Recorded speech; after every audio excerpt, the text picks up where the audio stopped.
By the time he recognized the bride on the billboard above the crystal staircase, his daughter's hand had already gone cold. The face, knife, bright smile, comet blue eyes, was the same face he'd once traced with trembling hands in a one-room apartment, the same eyes his daughter had woken with every morning of her 12 years. Clara went so pale, he thought, for one sick heartbeat, that the chandelier had washed her out to glass. Before we begin, if this kind of story speaks to your heart, feel free to share where you're watching from. It's always beautiful to see how far stories like this can travel. Enjoy the story. They said the sterling atrium had been built to make human beings feel small in the face of success. The ceiling was 1,000 squares of imported glass stitched together like a sky, and light fell through it in perfumed rivers, bathing everything in an expensive glow. The floral designer had scattered white orchids the way a child might scatter pebbles, thoughtlessly, gorgeously, too many. Photographers glided over the marble like black swans. "Papa," Clara whispered, not looking up, her breath sifting the air like a small winter. "It's her." Elias Navarro had learned to do many things with a violin in his hand, hold a trembling note, thread a melody through the chatter of a bar, scrape together rent with 3 songs and a smile. He had not learned how to hold his child steady when the past rose like a tide. "It's a poster," he said softly. He had practiced that even voice in front of mirrors. "Breathe, we're just here to play," but Clara was staring at the bride. Massive on the LED screen, the woman's face grew and diminished with the slow rotation of the slideshow. Here she was as a girl with braces. Here she was shaking hands with a prime minister. Here she was leaning on a balcony above the world. Naomi Sterling, founder, investor, the woman who had placed her company on a stock exchange like a crown on a head. And at the end of those 2 words, the italic flourish of a new name in elegant serif, and Adrian Sloane. Clara's mouth opened, closed. She pressed her palm flat to the crook of his elbow. "You said—" "I know," he said too quickly. "I know what I've said." Because he had said 100 things over the years. He had said, "Sometimes people get lost." He had said, "Your mother was a storm she had to blow away to become herself." Once, when Clara had been 8 and mourning a missing tooth as if it were a city fallen to war, he had said, sick with fatigue, "She didn't want us." He wanted to swallow that sentence still. It had lodged in him like a shard. The wedding planner found him with a suddenness that smelled of perfume and stress. "Mr. Navarro," she sang. Her name tag said Mara. Her earrings were tiny gold moons. "So happy you made it. We're going to do the rehearsal in 15 minutes. The bride had one special request for you." "No requests," he murmured, eyes on Clara. "We agreed on the playlist." Mara smiled the way people smile when the building they have built out of schedule and spreadsheets begins to tilt. "Just one small substitution for the bridal walk, something personal." Elias braced. "What?" "June Lullaby," she said, and every blood vessel in his body seemed to lean toward that name and split. The atrium blurred. He could hear the soft hush of the orchids wrinkling in their vases as if they felt his heat. He forced his lips to move. "That isn't public." "The bride insisted," Mara said, not noticing the invisible aftershocks pulsing through him. "She said it was the only thing that mattered. She said he'll know." He looked up at the billboard again. Naomi's face paused on a shot of her laughing so hard a vein rose in her neck, a candid from years past, softened by light. He had written June Lullaby in a June gone so long it felt like a rumor now, on the night he had learned to hold a newborn and not drop a planet. He had played it in a room that smelled like soap and milk and fear. He had never recorded it. He had never given it to anyone. "What does that mean?" Clara asked, her voice so small he nearly missed it under the percussion of arriving guests. "He'll know." He closed his eyes. "It means," he said, and the words felt like walking into the ocean after a storm, "that Naomi knows me." Clara let go of him. She took one step back as if she had been pushed. Her hands drifted up to her face, hovering. She had Naomi's eyes, he realized again, because that realization was a domino that fell every day. She had Naomi's eyes, and he had tried to build a life that did not turn every mirror into a door. "Tell me," she said. He had planned to tell her when the days were easy, and the nights were full of warm food and laughter and not a single spare bullet of pain in the house. He had planned to tell her in June, perhaps, as a gift. Then the eviction notice had come like a red hand through the mail slot, and June had become a word you whispered to hold your ground, and then this invitation had slid into his inbox, glossy as a promise he couldn't afford to doubt. He set his violin case on the marble ledge and dared to touch his daughter's cheek. "She's your mother." The world did not end. It trembled like a drumhead struck too hard. Clara blinked, the slow, heavy blink of someone in unlit water. "You said she was gone," she whispered, and he heard every year in that sentence, the birthday candles blown out with a wish she sometimes pretended not to make, the school forms with N/A in tidy block letters. He saw the paper cranes she had folded and tucked into the vent in her bedroom wall like messages to the lost. "You said she didn't want us." "I said what I was capable of saying then," he said. "I said what I could hold without hating. I was wrong." "Is she?" The girl swallowed. Her throat worked like she was swallowing glass. "Is she happy?" He looked up at the billboard, at the woman whose name was now a verb in business schools. A woman who had written books on resilience and optimization. A woman whose face sat still as continents while numbers on screens screamed beneath it. He thought of her foot tapping on the edge of his bed when she was 20 and studying, and trying to calculate the angle at which a life stops breaking into shards and starts breaking into choices. "I don't know," he said. A tuned piano somewhere in the heart of the atrium rolled through a lithe scale. Musicians moved like currents, nodding to him as if he belonged among them, and maybe today he did. Security bloomed at the edges of the world, the dark spores of the rich. Someone wearing a headset and panic in their eyes gestured at Mara. The rehearsal was upon them like weather. "Play," Mara mouthed, eyes wide and bright. "Please." Elias swallowed. He touched Clara's hair. "I have to go," she said, looking past him at the billboard. "I'll sit where I can see you." He left her beneath the mirrored staircase, a small animal under a glittering jaw, and took his place with the trio: bass, piano, violin. He tuned, the E string singing like a thread drawn through silk. When he looked up, he caught a glimpse of her. Naomi Sterling stood in the doorway of the East Hall, half in shadow, dressed not in a wedding gown but in a white shirt and trousers. Her hair, black as a promise broken cleanly, was pulled back into a low knot. There were lines in her face he did not know. Her eyes found the exact coordinates of where he stood in this first universe they had shared together since the night he walked out and did not look back because looking would have buckled him. For a heartbeat, the atrium was a field and he was 19, and she was sunlight with chipped blue nail polish. For a heartbeat, she was still Naomi Mendoza, and the empire had not yet asked to be born. Her mouth shaped his name very carefully. Illy. He reattached the mute to his bridge with fingers he made slow, mindful. He looked at the conductorless emptiness of air and played a C to see if his hands still remembered how to live. And then he played through the set as if he were selling time for breath. During the second pass of La Vie en Rose, he could feel her standing closer, her presence a magnetic alteration of atmosphere, how a room fills when a person you have loved longs before enters. He did not look. The body always betrayed itself. He was tired of being a map. When Mara signaled for the substitution, he nodded once and set the bow lightly on the string. His own song startled him with its gentleness. June Lullaby was nothing like what this atrium demanded. It was messy and small. The notes lay together like sleeping children, the melody folding back on itself in a way that required no audience and no applause.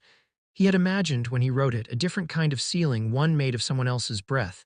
He did not look at Naomi as he played. He looked at Clara. She sat on the edge of the fountain, one leg tucked under the other. Her hands were open on her knees, palms up, as if she were waiting for something to fall into them. He could see all of his history in the way she held herself upright. Naomi stopped in the doorway and grasped a pillar the way one would grasp the rail of a ship, her knuckles blanching. When the last note dimmed into the architecture, the room exhaled as one. Mara wiped at her cheek with the tip of her finger. "Beautiful," she whispered to no one. The rehearsal collapsed back into chaos. People rushed and whispered. The billboard shifted to a live feed. Naomi put her hand down, smoothed her shirt, and stepped through the doorway. The air went fragile. 5 minutes, Mara told everyone with the false cheer of someone commanding a landslide. 5 minutes until we run the vows. Naomi walked straight, swift. A security man peeled off her shadow. She made a small motion with her fingers and he melted away as if he hadn't existed. She stopped 3 feet from Elias. "Illy," she said, calm like she'd been practicing his 2-syllable name for years and had finally got it right. He thought of every speech he had made in his head, cutting and stainless. None of them fit inside his mouth. "It's good to see your hands," she said, looking at them as if she'd check if they were still injury-free. "I thought about them every time I signed something that would change a life." "Funny," he said, and the word had such an edge it cut him a little. "I thought of you every time I couldn't afford bananas." Her mouth ticked. Not a smile, not a smile, the thing two people make when they meet at the edge of an old burning field. "I deserved that," she said. She looked past him and found Clara without searching. The finding was bone deep, the way a mother knows the shape of the cry in a crowded room. Blood recognized blood. Naomi took a breath like someone surfacing too fast. "Clara." Clara stood up as if she were in a dream, and dreams made rules one had to obey. Elias stepped half in front of her and then realized that that was a useless choreography with a girl who had just seen her own face on the largest screen in the room. "Not here," he said to Naomi. "Don't make this a show." Her throat moved. "There's a greenhouse on the rooftop," she said. 15 minutes. "Before they put me into the white dress, and the lies harden." Clara's voice shook the held breath of 100 orchids. "Why didn't you come?" she asked the woman who had come to her in the dark of her father's bedtime stories as a ghost with warm hands and a voice like thunder. Naomi looked older then, not in the face so much as in the soul, a field after the fire when nothing but black remains, and even that is beautiful in its purity. "I did," she said. "Again and again, in every way I could find that did not set everything you were living on fire, but that story is long. Will you come upstairs and make me tell it all?" Mara appeared like a guardian angel in heels. "Miss Sterling, we need to." "In 15, Naomi said without looking at her. "If I'm late, tell the ring bearer he can marry Adrian in my place." Mara laughed automatically, then stopped, uncertain, blinking as if she had been handed a grenade disguised as a bouquet. Naomi's gaze flickered to Elias again, a cold fire dousing warm wood. "Please," she said to him and to Clara and to the air. 15 minutes. She walked away before they could answer. That was how she had learned to survive. Do not stand long enough to feel a refusal. Elias waited until she disappeared into the mouth of a hallway dressed with portraits of people who had lowered their eyes at awards shows and returned to their lives. He turned to Clara. "If we leave now," he said, "we can disappear." "You told me once that I was made of stars," Clara said softly. "Stars don't disappear, Papa, they collapse, and then they become something else."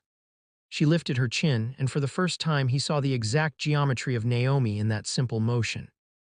"I want to know." The rooftop greenhouse was a room out of some childhood rich with moss. Ferns hunched over their own green thoughts, glass arched into sky. The city clattered and bellowed somewhere below. Here the noise was softened into rumor. It smelled like wet bark and a new planet. Naomi was already there. She had taken off her shoes and her hair had come untidy, an apology in strands along her jaw. Whatever armor she had worn downstairs, the billionaire ease, the crisp humor, had been set on a bench and left to sweat. She held something small in her hands, a bracelet, nothing fancy. A braided string gone faded. Elias remembered when he'd tied it, long ago, around Naomi's wrist in a kitchen that had blossomed out of second-hand appliances, and a poster that said "Be kind" in letters that fell as if tired. He remembered the way she'd held her arm up to the light, smiling as if he'd given her a crown. "Hi," she whispered to Clara. The operative word was not "hi" so much as the hush around it, a hush that said, "If you want to run, I will stand and let you." Clara held herself like a person on a bridge over water. "Hi." Naomi's eyes filled and held. She had learned to make tears into wealth. She would not weaponize these. "I would like to tell you the story the way I lived it," she said. "And then you can tell me if you want me to leave you alone for the rest of your life." Clara's lip quivered. She dug her fingers into her own palms like hooks. "Okay." Naomi sat on the bench and the two of them faced each other, their knees almost touching. Elias stood near the doorway, a sentry at the edge of a world he had not kept safe enough. "I was in love," Naomi said plainly.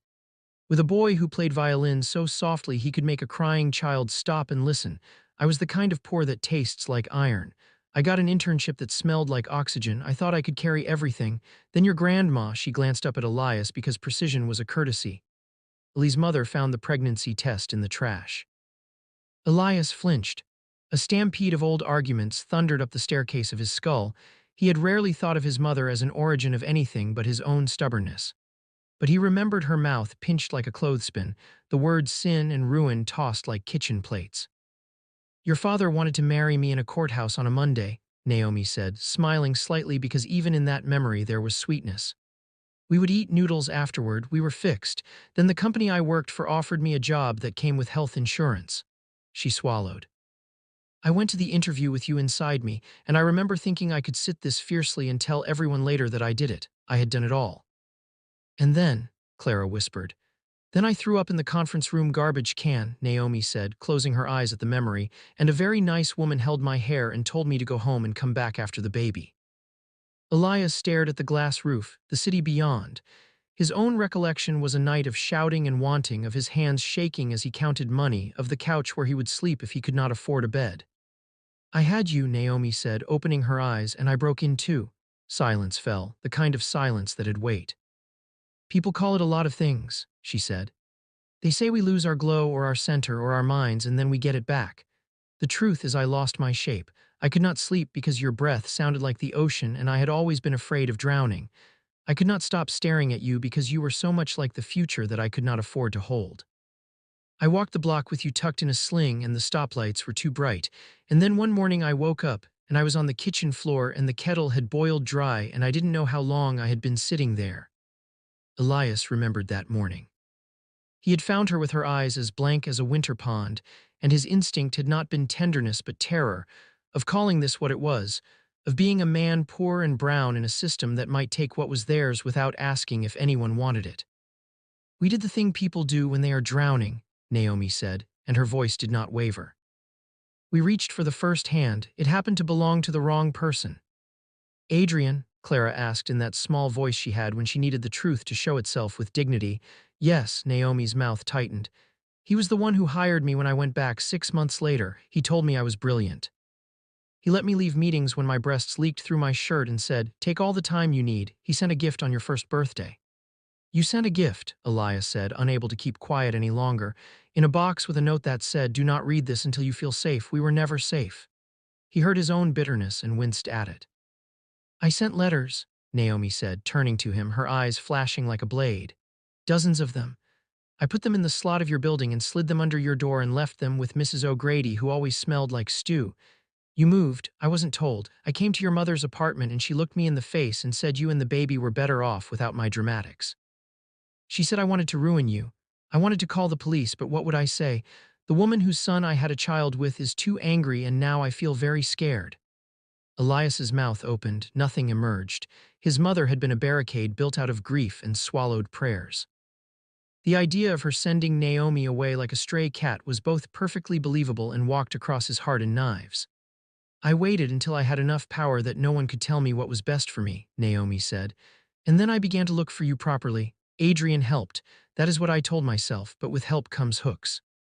He knew where I bled. He knew which words would stop me. He said, if you show up at that man's door and tell him you are rich now, what will he think of you? He will think you came to take the girl away. Clara's eyes were glass, hungry and furious. Why didn't you just, she spread her hands. Come knock, drag the doors off their hinges. By then, Naomi said very quietly, you were 4, you were 5, you were 6. Every year that passed seemed like a year I had burned black. Your father had built a world where he could sing you to sleep and keep the wolves mostly at bay. I was good at climbing. I was bad at making a net soft enough for your feet. I thought, when I am finally clean enough and safe enough, I will appear with everything I have made and ask for forgiveness. By the time I had the company in my fist, I discovered that fist could not open. There were every kind of legal reasons. There were board seats and NDA and photos of me on the kitchen floor that Adrian kept like a library of my worst hours and called insurance. There was always something. And then you turned 12 and he said a wedding would make investors feel calm. He said this would be our narrative, woman remade, woman made whole. And this morning I looked in the mirror and thought, I've made everything but the one thing I was supposed to make right. Clara stared at her as if at a wilderness that had pulled itself into a woman and asked to be forgiven. I don't know if I can forgive you, she said. I didn't come to take forgiveness, Naomi said. I came to tell you it exists. It's here if one day you want to pick it up. And I came to ask your father to forgive me for the way I disappeared, which is not the same as forgiving him for the way he painted me as a ghost in your story. Elias felt his knees wanting to fold. He reached into the pocket of his jacket where he had put the thing he had not trusted himself to bring and touched paper. He brought it out like a white flag. I found these after my mother died, he said. He watched something die in Naomi's face that had been waiting a long time to be granted permission to stop living. In a box of her things. She kept your letters, all of them. I found them a year ago and I couldn't read them. I thought it would split me. Last night I opened one. It was dated June. It had a coffee stain shaped like a comet. He swallowed. The letters were light, but they were heavier than anything he had lifted in years. I brought this one. He held it out. Naomi's hands shook as she took it, shook as she held a version of herself she had tried to bury. She kept her eyes on the paper. She did not look at him while she opened it. That would have required more steadiness than she had. Clara stood and stepped forward. May I? She asked. Naomi held the letter out like a chalice. The handwriting was soft, round, the ink as if written by someone who had slept 3 hours in the last 3 days. Dearly, I think I'm getting better because the kettle boiled and I turned it off. And because when I cried over the wet laundry today, I also laughed. I put my ear to Clara's chest while she slept, and she sounded like a bird I cannot forgive for being so alive.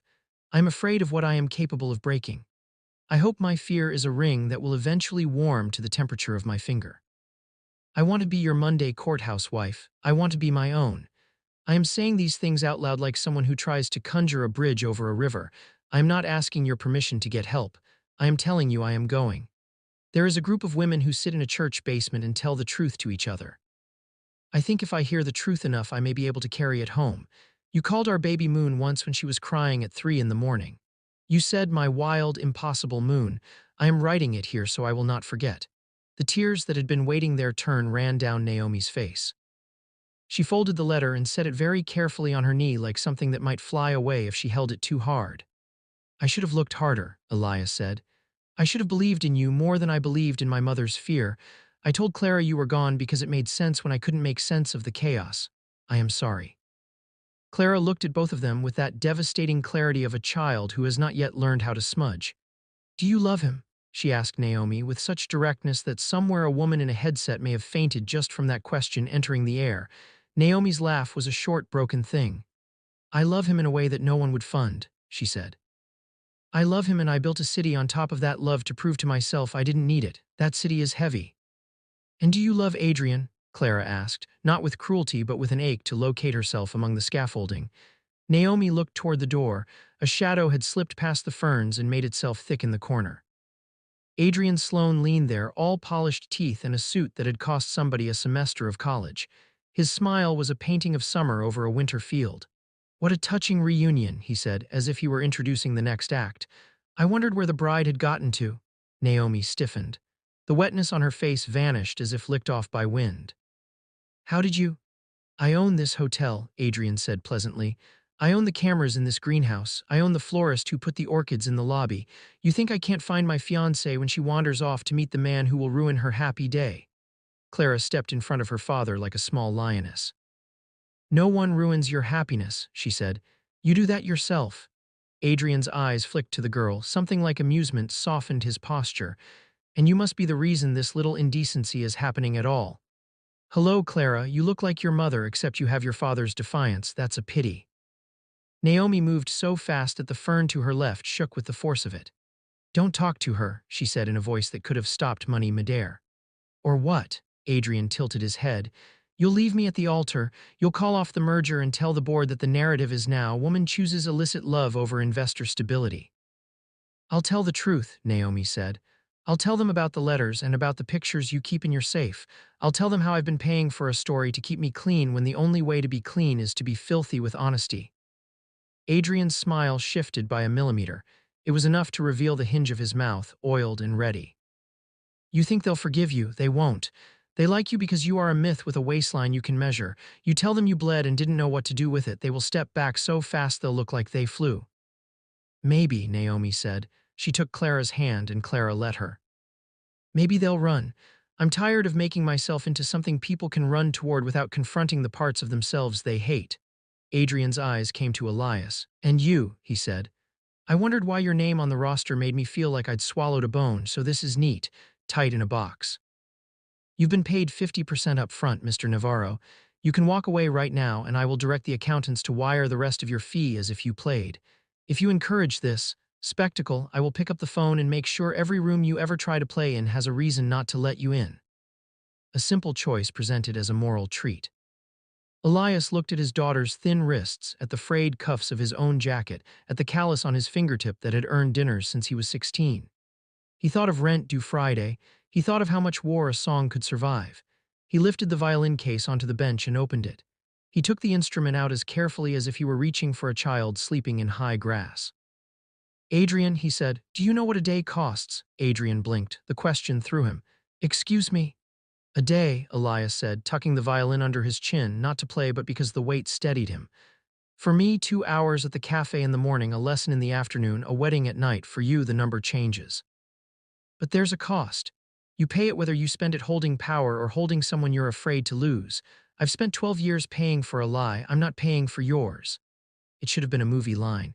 It was just a man telling another man something true. It rang in the glass and the plants and in Naomi's bones and maybe in Adrian's too. Do it then, Adrian said lightly. He turned his wrist and checked a very slim watch. Go downstairs, play your pretty song, see if you can make her forget you disappointed her once with noodles and a promise. Naomi took a breath so deep it sounded like she had been airless for a decade. She turned to Elias. Play the lullaby at the ceremony, she said, a challenge and a prayer. Play it like it's my confession, and when I start to speak, don't stop. Elias nodded. Clara, Naomi said, turning her whole body toward the girl, I can't choose for you, will you come? You can stand with me and we can be a mess together in front of people who have paid for clean. Clara stared at the two of them like they were ends of a rope she had to tie into something that resembled a life. She swallowed. She nodded once. Okay, she said. Okay. The atrium was a cathedral of spectacle when they returned. The white dress had climbed Naomi like frost, sculpting her into a statue meetings would have praised. The aisle was a river of petals. The guests were a hum.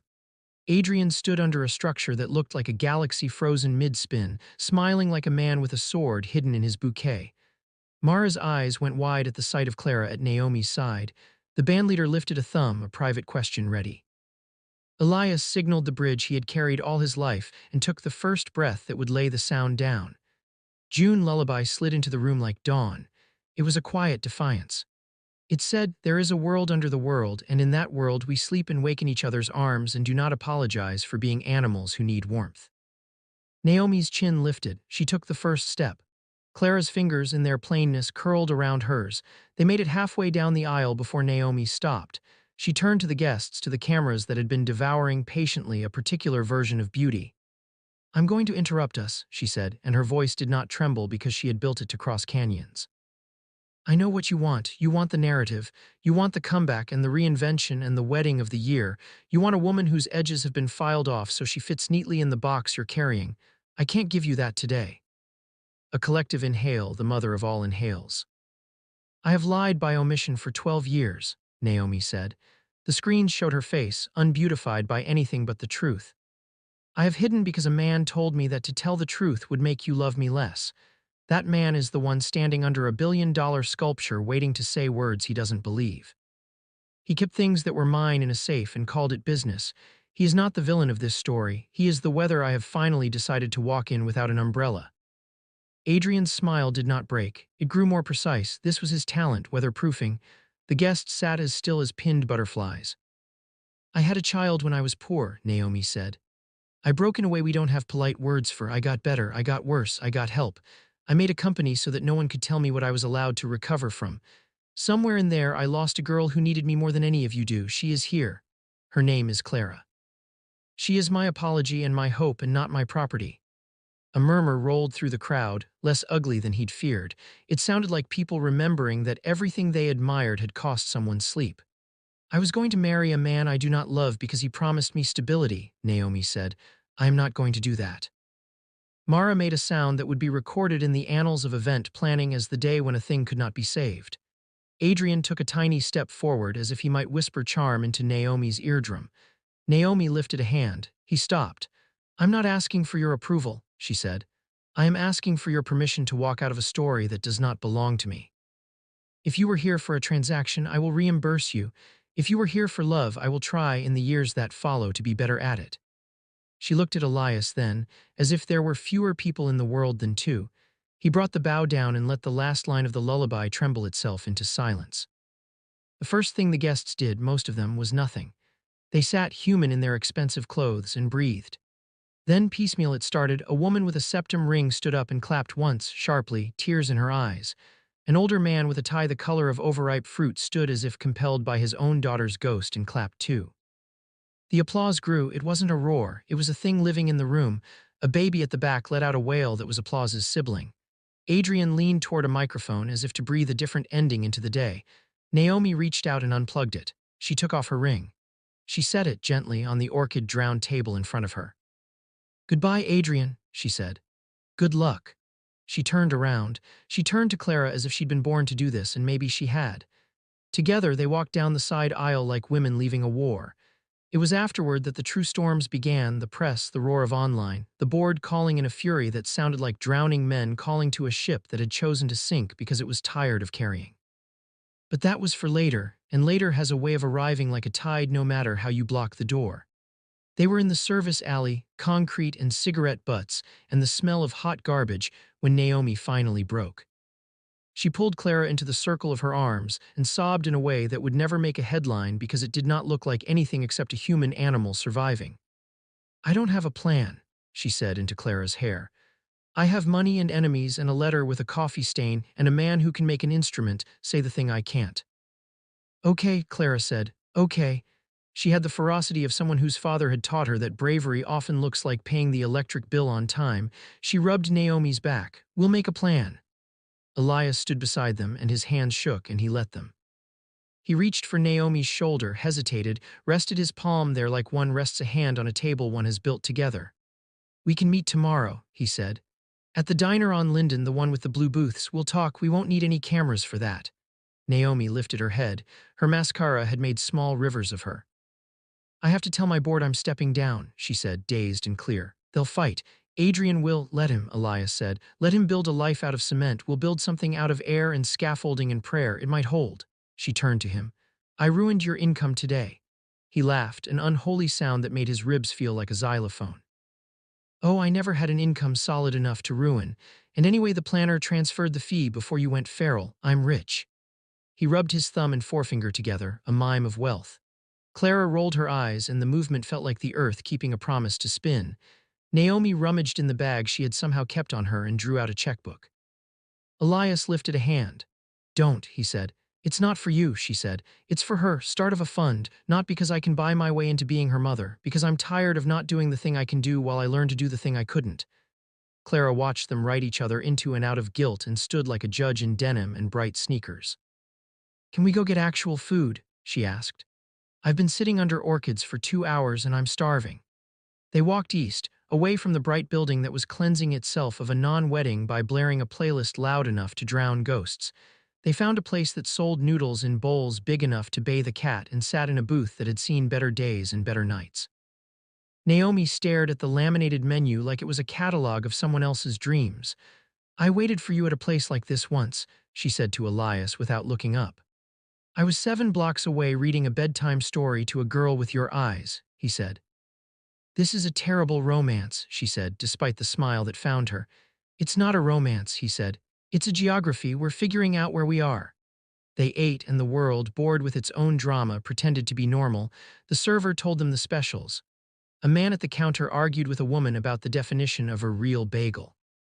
Outside, someone laughed too loud. When they were done, they walked into the evening, the sky low and pearly as if it had been washed in a sink. At the corner, Naomi stopped. "I don't know how to be," she said, gesturing at the two of them in the space between, meaning mother and father and something that had no name because it wasn't marriage and it wasn't not. "Start with being Naomi," Elias said. "You were always good at that." "Don't make it sound like a virtue," she said, but she looked relieved, as if he'd rolled a stone off a seed and it finally had light. He looked at Clara. "Are you okay?" she considered. "When I was 9, you told me that big waves are just lots of little waves pushed together," she said. "This is a big wave. I'm going to let it hit me. I'm going to learn how to float." Naomi let out a sound that was almost a laugh, almost a sob. "Is she ours?" "She is entirely her own," Elias said. "We just get to be here." They parted then because new lives require sleep, because papers require signing, because the board would howl and lawyers would polish their knives, and the people who had clapped would go home and wake up and wonder if they had actually witnessed a miracle or if they had simply been drunk on champagne. In the months that followed, the consequences unfurled like a long banner down a city street. Naomi stepped down from her company before the shareholders could push, and the stock dipped and then stabilized, and the headlines made a meal out of it. Adrian found another investor to photograph himself beside. Photos of Naomi in sweaters without logos appeared on smaller publications, sometimes next to pictures of a girl with tired eyes but a smile like a decision. The internet roared itself out like a child and found a new toy. Elias kept playing. He left weddings to the hungry and played community centers and churches and stations just big enough to hold a song and the sigh that follows it. June rolled around, and he and Naomi and Clara sat on the steps of a building that had believed it would always be too good for them, eating ice cream that melted down the backs of their hands. Naomi told Clara stories about building something out of fear. Clara told Naomi about the girl at school who painted stars on her shoes. They learned how to argue and then stop before anything could crack. They learned the cruelty in them and the kindness. One night at a little theater near the river, Elias stood on a stage and played the lullaby while Naomi sat in the last row, head bowed, her hair loose, her phone turned face down as if it had any power left to pull her away from what mattered. Clara sat in the front row, knees tucked up, face turned toward the strings as if she could catch the notes and hand them back. There was something in the room that had not been there for 12 years, not peace, not forgiveness, not yet, not fully. It was more like a pause that had learned to hold joy without snapping. Afterward, they walked home together past a window where a TV glowed blue on a couple arguing about whether the chicken had been cooked enough. Naomi stopped on the tiny pedestrian bridge that spanned the sliver of water that cut through their neighborhood like a surgical mark. She looked up at the sky. "Look," she said to Clara, pointing at a thin slice of moon like a bitten cookie. "You're not so impossible after all." Clara leaned, and Elias leaned, and the three of them stood in the city they could finally call theirs, and the night felt like a mouth that would not swallow them whole. What they had was not perfect. It did not fit into the boxes that platforms offered. It would never be a stock that could be called stable, but it was a story no longer being told for them by absence and fear. They were altogether a quiet riot. The next day, Naomi signed the papers that made her a civilian again. She opened a small foundation that gave grants to musicians and mothers who needed to sit in a circle in a church basement and tell the truth without having to choose between the truth and the rent. She hired a woman who wore boots and eyeliner and had been told once that she was too loud to be good. The woman answered phones with a voice like music. Naomi learned to not be needed by everything. She learned to be needed by two, and then by one, and then by herself. Elias learned to stop flinching at LED screens and lobbies. He put a photo of the three of them in his violin case and did not hide it when he opened the lid. He taught Clara the D string. She was not excellent. He did not care. They spent afternoons sounding awful and laughing. The world kept on doing what it does, spinning and ending and beginning and giving people impossible choices with impossible consequences. Naomi and Elias and Clara continued to be human in it. Sometimes Naomi left a room to breathe. Sometimes Elias did.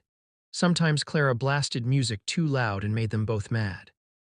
On an anniversary of the non-wedding, they ate noodles at the diner, and on the way home they wrote the words "Wild Impossible Moon" on the back of a receipt and stuck it in the wall vent in Clara's room with the paper cranes, because some names belonged to the architecture of the house. If you wanted to end the story clean, you would pick the day one of them said "I forgive you" and the other said "Me too," and the city clapped. But life, like lullabies, tends to repeat. It moves in small circles, closer each time to the center. One evening in late autumn, Naomi found a picture of herself at 19 on the subway platform, her hair held up by a pencil, her eyes sky shining, taken by a boy with a borrowed camera. She texted it to Elias. He wrote back, "We're older now." She wrote, "We're truer." This, then, is what became unforgettable, not the canceled wedding, not the applause in the glass atrium, not the way a man in a beautiful suit was left with a ring and no story. It was the bridge on a Wednesday in winter, the three of them huddled under a moon the color of milk, telling each other the small things that make a life, willing to stay while the big ones healed. It was a lullaby played without an audience, and the way the last note hung in the air, undecided, and then resolved itself, right where it always wanted to be.